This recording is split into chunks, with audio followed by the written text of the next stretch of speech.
Assalamualaikum warahmatullahi wabarakatuh. Salam sejahtera untuk Bapak Guru Hebat Nusantara.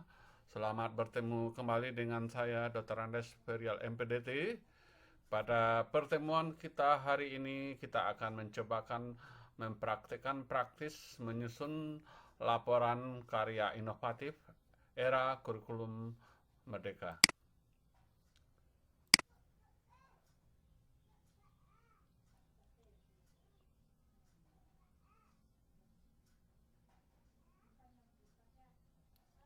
Bapak Ibu Guru Hebat Nusantara, untuk membuat laporan karya inovatif, terutama teknologi tepat guna, kita perhatikan pada buku PKB kita. Nah, itu ada pada halaman lampiran, halaman 61 sampai 67. Yang pertama sekali itu bagaimana kita membuat laporan karya teknologi tepat guna, karya sains atau teknologi. Dalam hal ini dalam era kurikulum mereka. Jadi dapat kita lihat pada lampiran 12 di mana kerangka laporan karya teknologi tepat guna apakah nanti berupa karya sains atau teknologi. Yang pertama sekali itu adalah halaman judul. Kemudian ini memuat hasil laporan. Kita tuliskan laporan pembuatan karya teknologi. Kemudian kita buat nama karya teknologinya apa. Kemudian nama pembuat, NIP, kalau PNS, dan ditambahkan nama sekolah. Selanjutnya yang kedua itu adalah halaman pengesahan. Ini berisi pengesahan oleh kepala sekolah. Kemudian kata pengantar. Selanjutnya daftar isi, daftar gambar, yang keenam nama karya teknologi, ketujuh tujuan, kedelapan manfaat, kesembilan rancangan desain karya teknologi. Dalam hal ini harus kita lengkapi dengan gambar rancangan atau diagram alir, serta daftar foto alat dan bahan yang kita gunakan. Selanjutnya kita tuliskan prosedur pembuatan karya teknologi. Hal ini harus dilengkapi dengan foto pembuatan. Kemudian yang terakhir, penggunaan karya teknologi di sekolah atau di masyarakat. Ini juga harus dilengkapi dengan foto penggunaan. Baik Bapak Ibu Guru Hebat Nusantara, kita lanjut bagaimana laporan eksperimen atau percobaan sains teknologi. Jadi kita sudah mencobakan mendapatkan suatu teknologi, kita buat eksperimennya. Dalam hal ini laporannya itu yang pertama sekali itu halaman judul. Ini kita tuliskan laporan penemuan teknologi tepat guna berupa eksperimen. Eksperimen apa yang kita buat? Atau juga percobaan sains teknologi. Dilengkapi nanti dengan nama judul eksperimennya, percobaannya, data nama peneliti, NIP, dan seterusnya nama sekolah. Selanjutnya itu halaman pengesahan, kata pengantar, daftar isi, daftar gambar. Kemudian pada bab 1 pendahuluan kita tuliskan latar belakangnya apa, tujuannya apa, manfaatnya apa. Selanjutnya pada bab 2 ini harus kita berikan landasan teoritik atau tinjauan pustaka. Yang pertama yang A-nya kita tinjau teori umum sesuai dengan materi eksperimen. Kemudian yang B-nya teori teknis sesuai dengan materi eksperimen. Kemudian selanjutnya pada bab 3 itu kita tuliskan prosedur hasil eksperimen. Kita mulai dari A-nya persiapan eksperimen. Kemudian kita jelaskan satu persatu objek dan variabel eksperimennya apa. Kemudian alat dan bahan yang digunakan apa. Kemudian langkah-langkah penyiapan eksperimennya. Kemudian yang ke-B kita masuk pada pelaksanaan eksperimen. Di sini kita jelaskan langkah-langkah eksperimen yang telah kita terapkan. Selanjutnya yang kedua itu hasil eksperimennya apa. Kemudian yang bab keempat kesimpulan San. Nah, berikan kesimpulan terkait dengan eksperimen yang telah kita berikan dan berikan sarannya. Selanjutnya kita berikan daftar pustakanya dan ditambah dengan lampiran data rinci eksperimen, foto pelaksanaan eksperimen, bukti pendukung lainnya. Bapak Ibu Guru Hebat Nusantara, bagaimana pula laporan portofolio penciptaan karya seni? Ini bisa kita lihat di lampiran 13. Secara umum ada sampul depannya yang berisi judul, nama pencipta, NIP, nama dan logo sekolah. Kemudian kata pengantar pencipta. Selanjutnya daftar isi dan daftar tabel gambar. Selanjutnya bagian pendahuluan, kita buat latar belakang ide penciptaan makna dan tujuan. Selanjutnya bagian 2, refleksi proses kreatif penciptaan. Di sini bahan alat, ukuran, lama pengerjaan, deskripsi proses kreatif dan penciptaan hingga pasca penciptaan, sesudah penciptaan. Ini harus dikuatkan dengan foto-foto atau rekaman audio visual. Dan kemudian kita deskripsikan kegiatan pameran. Jadi kalau kita karya seni kita ada pamerannya, kita deskripsikan kegiatannya. Kalau kita deskripsikan publikasi pertunjukan, mungkin juga ada katalog-katalognya, foto-foto, rekaman audio visualnya. Kalau nanti kita share di media massa, apa istilahnya, YouTube, TikTok dan lain-lain, kita lihatkan linknya, kita tuliskan linknya, kita buat screenshot berapa kali tayang dan berapa yang like-nya. Selanjutnya itu bagian penutup, bab 3, ke-7 referensi atau kepustakaan, ini kalau ada. Kemudian ditambahkan lampiran, biodata, ringkas pencipta, surat pernyataan kepala sekolah, tentang kebenaran keaslian pemilikan, bukti bahwa karya seni tersebut belum pernah diajukan untuk kenaikan pangkat sebelumnya. Kemudian juga bukti pengakuan rekomendasi dari Dewan Kesenian atau organisasi profesi bidang kesenian, minimal tingkat kabupaten atau kota. Kemudian tambahan lagi, kalau ada misalnya clipping resensi dari media massa atau media elektronik, dan ditambahkan juga sertifikat. Kalau Bapak Ibu memenangkan atau suatu penghargaan atau lomba, ditambahkan nanti bukti sertifikatnya. Bapak Ibu Guru Hebat Nusantara, kita masuk lagi kerangka isi format laporan pembuatan alat pelajaran. Ini secara umum dapat kita lihat pada buku PKP kita lampiran 14. Yang pertama tetap halaman judul sama sebelumnya, memuat judul jenis laporan, kemudian nama alat pelajaran, nama kita yang membuat laporan alat peraga, sekolah, lokasinya. Kemudian yang kedua adalah halaman pengesahan kepala sekolah, kemudian halaman pernyataan. Di sini kita tuliskan pernyataan dari pembuat, kita yang membuat, bahwa alat pelajaran ini benar-benar asli hasil karya kita. Kemudian yang keempatnya kata pengantar, yang kelimanya daftar isi, kemudian yang keenamnya daftar gambar dan foto. Kemudian yang ketujuh kita tuliskan tujuannya, dilanjutkan dengan manfaat, kemudian rancangan desain. Di sini kita jelaskan bagaimana rancangan pembuatan alat pelajaran kita, bagaimana desain alat pelajaran kita. Ini juga harus dilengkapi dengan gambar rancangan atau diagram alir serta daftar foto alat dan bahan yang digunakan. Selanjutnya kita masuk kepada prosedur pembuatan. Ini harus kita jelaskan tahapan-tahapan pembuatan alat pembelajaran atau bimbingan yang kita lakukan. Dan jangan lupa, ini juga harus kita lengkapi dengan foto-foto pembuatan. Selanjutnya, kita paparkan penggunaan di sekolah. Nah, jadi bagaimana nanti penggunaan alat pelajaran di sekolah, dan ini juga harus dilengkapi dengan foto penggunaan.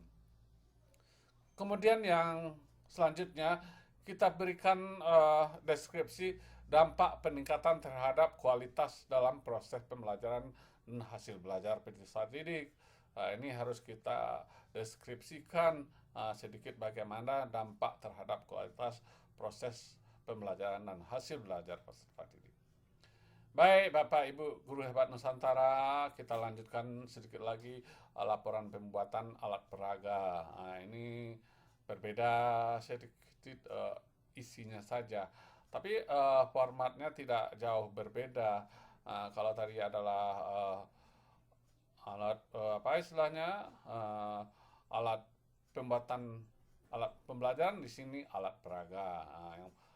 Kemudian mungkin kalau alat peraga cuma kita gunakan untuk media yang membantu peragaan pembelajaran. Sebenarnya kalau lebih bantu tadi lebih lengkap adalah alat pembelajaran. Nah, ini hampir sama prosesnya penulisannya Bapak Ibu. Jadi bisa nanti dilihat lampiran 15. Nah, ini juga lampiran 16 kerangka isi pembuat laporan alat praktikum tidak jauh berbeda Bapak Ibu, cuma topiknya saja prosedur pembuatan alat praktikum. Nah, silakan nanti Bapak Ibu lihat lampiran 16. Baik, kita masuk kepada pembuatan video model pembelajaran inovatif. Jadi Bapak Ibu Guru Hebat Nusantara, dalam membuat video pembelajaran harus kita perhatikan tanggapan atau rekomendasi yang terkait. Ini kita menyatakan tanggapan atau rekomendasi diberikan oleh pihak terkait terhadap video pembelajaran kita. Baik, kita lihat bagaimana contoh karya inovatif video pembelajaran. Nah, ini Bapak Ibu Guru Hebat Nusantara, kalau kita mau membuat video pembelajaran, kita harus membuat storyboard videonya. Storyboard itu adalah alat visual yang digunakan untuk merencanakan dan mengatur urutan visual dan audio dalam pembuatan video. Jadi ini adalah urutan-urutan supaya video kita itu sesuai nanti dengan tujuan yang kita sampaikan. Jadi harus ada urutan-urutannya. Di sini bisa saja nanti urutan visual gambarnya atau videonya, urutan audio. Mungkin juga ada penambahan efek lainnya. Baik, Bapak Ibu Guru Hebat Nusantara, secara umum langkah-langkah praktis dalam membuat storyboard untuk video pembelajaran, yang pertama kita memang harus menentukan tujuan pembelajaran. Mungkin secara sederhana kita ingin menjelaskan konsep matematika, ini contohnya, atau kita ingin mengajarkan keterampilan praktis, atau bisa saja nanti tujuan kita memperkenalkan topik baru. Kemudian yang kedua, kita harus mengidentifikasi pokok bahasan kita pada video pembelajaran itu apa. Ini kita mulai dengan identifikasi topik utama yang akan kita bahas. Selanjutnya, kita bagi materi menjadi beberapa bagian yang logis dan jelas. Kemudian yang ketiga, kita tentukan urutan visual. Visual ini kan videonya dan audionya. Kita kelompokkan kelompok video seperti ini, kelompok suara seperti ini. Dan boleh nanti kita tambahkan narasi atau efek khusus, atau bisa saja kita berikan animasinya. Kemudian tahap keempat, kita buat sketsa visual. Ini gambar, ini cukup berupa sketsa atau gambar kasar saja untuk setiap adegan atau video. Ini tujuannya untuk lebih menjelaskan. Jadi kalau nanti kita dalam pelaksanaan pembuatan video pembelajaran, kita dibantu oleh orang lain membuat videonya, dengan adanya sketsa gambar ini bisa terbantu. Jadi tidak harus kita sendiri, jadi teman kita atau profesional kita arahkan juga bisa dalam pembuatan video pembelajaran kita ini. Kemudian yang kelima itu kita tuliskan deskripsi adegan. Nah, deskripsi ini nanti mencakup yang akan diucapkan. Nah, apa yang kita sampaikan, narasinya seperti apa. Kemudian apa yang akan terjadi dalam adegan tersebut. Maksudnya nanti dalam video pembelajaran kita apa-apa saja aktivitas yang akan kita lakukan. Nah, jadi ini sebagai kontrol kita dalam saat perekaman pembuatan model video pembelajaran. Nah, selanjutnya kita harus menetapkan durasi. Ini adalah waktu. Nah, setiap bagian-bagian video itu kita setting waktunya seperti berapa menit. Nah, jadi sehingga nanti kalau ini sudah kita lakukan, bisa kita memperkirakan total durasi video. Nah, ini bisa nanti bermanfaat untuk mengatur tempo kita dalam perekaman video pembelajaran. Baik Bapak Ibu Guru Hebat Nusantara, kita lihat contoh yang sederhana. Contoh yang sederhana itu beberapa kolom saja. Nomor audio visualnya, ini digabung saja audio visualnya. Kemudian waktunya atau lokasi di mana kita melakukan setting. Misalnya opening scan pembuka, kemudian pendahuluan, kemudian pengenalan konsep pecahan. Nah, ini memang kita contohkan itu tentang pecahan, bilang pecahan kelas 5 SD ini dengan durasi total 30 menit. Sudah pendahuluan, nanti kita berikan pengenalan konsep pecahan. Inilah subtopiknya bagiannya. Kita berikan contohnya. Kemudian nanti latihan interaktif tentang bilangan pecahan. Kemudian yang keenam mungkin penjelasan konversi pecahan. Kemudian contohnya. Selanjutnya kita berikan kesimpulan dan penutup. Dan ini selanjutnya closing scan. Kita jelaskan waktunya berapa, lokasinya berapa, di mana lokasi kita melakukan perekaman video pembelajaran tersebut. Bapak Ibu Guru Hebat Nusantara, pada opening scan ini kita menjelaskan adegan pembuka yang menampilkan judul video dan nama guru. Kemudian pada pendahuluan kita selaku guru memperkenalkan sesuai dengan contoh kita tadi adalah topik bilangan pecahan, dan harus kita berikan penjelasan singkat tentang tujuan pembelajaran. Kemudian yang ketiga, scan ketiga itu sesuai dengan topik video pembelajaran kita adalah konsep pecahan. Jadi kita sebagai guru nanti menjelaskan konsep bilangan pecahan. Mengapa pecahan itu penting? Dan kemudian bagaimana membaca dan menulis pecahan. Selanjutnya kita tampilkan contoh penggunaan pecahan. Ini kita selaku guru nanti memberikan beberapa contoh situasi nyata di mana pecahan itu digunakan. Mungkin kita contohkan seperti membagi makanan, mengukur panjang, dan menghitung uang. Kemudian latihan interaktif. Jadi ini kita sudah tergabung kita kepada siswa kita. Kita memberikan beberapa soal kepada siswa untuk menerapkan konsep pecahan. Jadi kita lihat nanti siswa dalam pembelajaran kita itu kita usahakan berpartisipasi aktif dalam menjawab soal. Ini secara interaktif dia menjawab. Kemudian kita berikan penjelasan konversi pecahan. Ini kita mengkonversi pecahan biasa menjadi pecahan desimal atau boleh sebaliknya dari desimal ke pecahan biasa ya. Selanjutnya kita tambahkan contoh penggunaan konversi. Kita selaku guru memberikan beberapa contoh penggunaan konversi pecahan dalam kehidupan sehari-hari. Menghitung persentase, mengubah pecahan menjadi desimal, kemudian pada pengukuran dan sebagainya. Kita lanjutkan bagian penutup. Pada penutup ini kita harus menyampaikan ringkasan singkat tentang pembelajaran sesuai topik kita. Contohnya kan tentang pembelajaran pecahan. Nah, di sini kita mengajak siswa kita untuk mereview materi yang telah dipelajari. Kemudian yang terakhir ada closing scan penutup. Nah, ini menampilkan kata-kata motivasi atau pesan singkat dari kita guru. Baik, Bapak Ibu guru hebat Nusantara, silakan nanti contohnya Bapak Ibu lihat di YouTube http://youtube.com/what GJ1DB118GI5A. Nah, ini salah satu contoh video pembelajaran kelas 5 matematika dari Min Demangan. Bapak Ibu guru hebat Nusantara, kalau tadi adalah storyboard sederhana, ini lengkap.